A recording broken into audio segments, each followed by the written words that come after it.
রাজশাহীতে এক যুবলীগ নেতাকে আটকের জন্য যুবদল ছাত্রদলের নেতাকর্মীরা একটি ভবন ঘেরাও করলে নাটকীয় পরিস্থিতির সৃষ্টি হয়। পুলিশও ঘটনাস্থলে পৌঁছে তল্লাশি শুরু করে।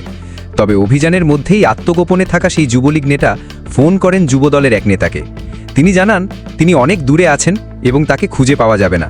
এই এক ফোনেই স্থগিত হয়ে যায় পুরো অভিযান। আলোচিত এই যুবলীগ নেতার নাম তৌরিদাল মাসুদ ওরফে রনি।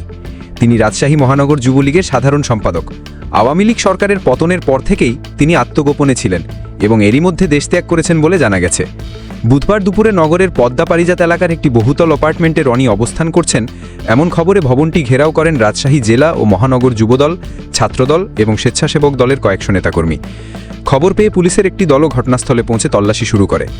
তল্লাশি চলাকালে রনি সরাসরি ফোন করেন জেলা যুবদলের জ্যেষ্ঠ যুগ্ম আহ্বায়ক ফয়সাল সরকার ওরফে ডিকোকে। ফোনে তিনি বলেন, ডিকো ভাই, আপনারা এত কষ্ট করে অভিযান করছেন, আমি আপনাদের থেকে অনেক দূরে, আমাকে খুঁজে লাভ হবে না, পাবেন না। ঠিক সময় মতো আমি নিজেই আত্মসমর্পণ করব, ধরা দেব। এরপর দুই নেতার মধ্যে আরও কিছুক্ষণ কথা হয়। যুবলীগ নেতার এই ফোনের পরই নেতাকর্মীরা ঘটনাস্থল ত্যাগ করেন এবং পুলিশ অভিযান স্থগিত করে। এ বিষয়ে জানতে চাইলে যুবদল নেতা ফয়সাল সরকার বলেন, রনি নিজেই আমাকে ফোন করেছিল। সে জানতে পারে যে যুবদল, ছাত্রদল ও স্বেচ্ছাসেবক দলের নেতারা এখানে এসেছেন।